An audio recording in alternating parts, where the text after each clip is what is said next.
Bonjour, chers frères, chers amis, chères familles, heureux d'être encore avec vous pour le partage de la parole, de la bonne nouvelle de Dieu. Une nouvelle page se tourne pour toi aujourd'hui. C'est le thème de ce partage. Une nouvelle page se tourne. Il y a des situations par lesquelles, quand on passe, on a bien envie que les choses changent. La parole de Dieu nous parle d'une situation dans Jean 5 où un homme paralytique, pendant 38 ans, était au bord de la piscine qu'on appelle Bethesda. Il a attendu là pendant des années une guérison. Il y avait plusieurs autres malades au bord de cette piscine. Le fait est que un ange apparaissait de temps en temps et l'ange remuait l'eau.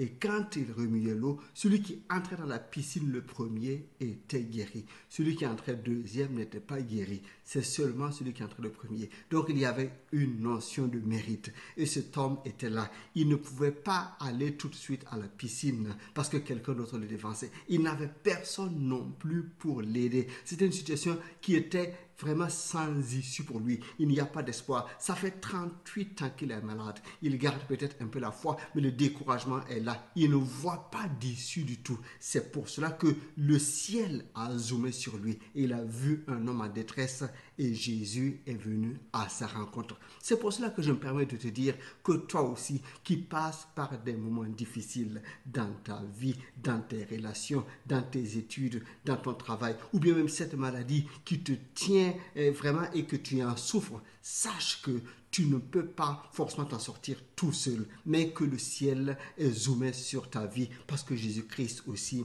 vient à ta rencontre. N'attends pas de Dieu ce que tu mérites. Tout n'est que grâce. N'attends pas de Dieu ce que tu mérites. Tout n'est que grâce. Quand Jésus est venu à la rencontre de cet homme, il lui a demandé, veux-tu être guéri? Il a dit, je n'ai personne. Jésus lui dit, lève-toi, prends ton lit et marche. Et aussitôt, il a été guéri. Il s'est levé, il a pris son lit et il a marché. Sa situation a totalement changé. Lui qui était couché là depuis plusieurs années, à la parole de Jésus, la situation a complètement changé. Maintenant, c'est lui qui prend son lit. Il voit un horizon qui est tout éclairci. Il peut faire encore de nouveaux projets parce que Jésus est venu dans sa vie. Ce n'était pas un mérite de sa part. C'était même pas une grande foi de sa part. C'est vraiment la grâce de Dieu pour lui. Donc, je me permets de t'encourager parce que ton Père Céleste vient te sortir de ta misère pour que tu écrives une nouvelle page de ta vie. Ton Père Céleste vient pour te sortir de ta misère, pour que tu écrives une nouvelle page de ta vie au nom de Jésus-Christ. Mais comment cela se fait-il de manière pratique?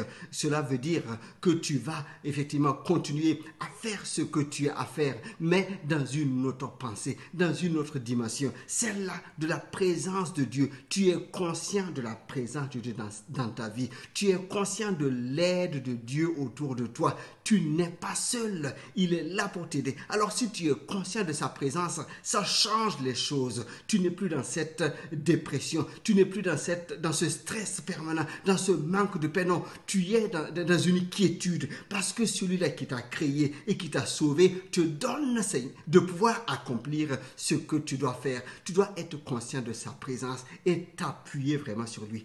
Tiens-toi sur sa grâce abondante et avance avec la capacité que te donne sa faveur. Tiens-toi sur sa grâce abondante et avance avec la capacité que te donne sa faveur. Que la faveur de Dieu soit ton partage et que la page se tourne pour toi. Que tu passes de ta misère à une vie qui rayonne de saveur, de joie et de paix parce que ton Dieu est avec toi. Sois conscient de sa présence. Sois conscient de sa fidélité à tes côtés. Alors une nouvelle page se tourne pour toi. Que son nom soit béni pour ce qu'il fait dans ta vie. Sois encouragé, sois béni. À une autre fois pour une nouvelle vidéo. Je t'invite encore à t'abonner. Que Dieu te bénisse. À la prochaine. Bye bye.